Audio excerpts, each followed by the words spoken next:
क्या Odisha train accident टल सकता था? हाँ, ऐसा हो सकता था। ये हादसा टाला जा सकता था। कैग की रिपोर्ट से तो ऐसा ही लग रहा है।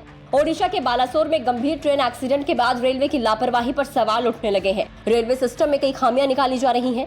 ऑल्दो इस एक्सीडेंट को लेकर रेलवे को पहले भी बार-बार चेतावनी दी जा चुकी है। इससे पहले दिसंबर 2022 में कैग ने अपनी रिपोर्ट जारी की थी, जिसमें उसने रेलवे की व्यवस्था में खामियों को उजागर किया था। ट्रेन के पटरी से उतरने को लेकर भी सवाल उठाए गए थे। कैग ने ट्रेन के पटरी से उतरने के कई कारण भी बताए थे। इससे तो यही लग रहा है जैसे ट्रेन के एक्सीडेंट होने का इंतजार किया जा रहा हो। क्या कुछ कहती है कैग की रिपोर्ट? चलिए आपको वो बता देते हैं। कैग ने अपनी 2022 की रिपोर्ट में बताया था कि अप्रैल 2017 से मार्च 2021 के बीच 4 सालों में 16 जोनल रेलवे में 1129 डिरेलमेंट की घटनाएं हुई हैं। यानी हर साल करीब 282 डिरेलमेंट हुए हैं।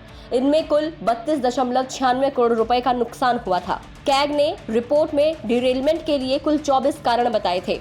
इसमें बताया गया था कि 422 डिरेलमेंट की घटनाएं इंजीनियरिंग डिपार्टमेंट की लापरवाही से हुई हैं। 171 मामलों में ट्रैक के मेंटेनेंस में कमी डिरेलमेंट की वजह रही। मैकेनिकल डिपार्टमेंट की लापरवाही से 182 डिरेलमेंट हुए। 156 मामलों में निर्धारित ट्रैक पैरामीटर का अनुपालन नहीं होने के कारण डिरेलमेंट हुआ। मैकेनिकल डिपार्टमेंट की लापरवाही से 182 डिरेलमेंट के केसेस हुए। 37% मामलों में कोच वैगन में खराबी और पहियों के डायामीटर में फर्क होना डिरेलमेंट की बड़ी वजह रहा। 154 डिरेलमेंट में लोको पायलट की खराब ड्राइविंग और ओवर स्पीडिंग मुख्य रीजन रहे थे। 275 डिरेलमेंट ऑपरेटिंग डिपार्टमेंट की लापरवाही के चलते हुए। शटिंग ऑपरेशन में गलतियां और पॉइंट की गलत सेटिंग डिरेलमेंट की वजह रही और ऐसे 84% मामले थे। 83% मामलों में जांच रिपोर्ट निर्धारित समय सीमा में एक्सेप्टिंग अथॉरिटी के पास जमा ही नहीं की गई थी। 49% मामलों में एक्सेप्टिंग अथॉरिटी ने जांच रिपोर्ट को लेने में जुलाई बरती थी। ट्रैक रिन्यूअल वर्क्स के लिए जो फंड का एलोकेशन था 2018-19 में 9,607.65 करोड़ रुपए था, लेकिन 2019-20 में इसे घटाकर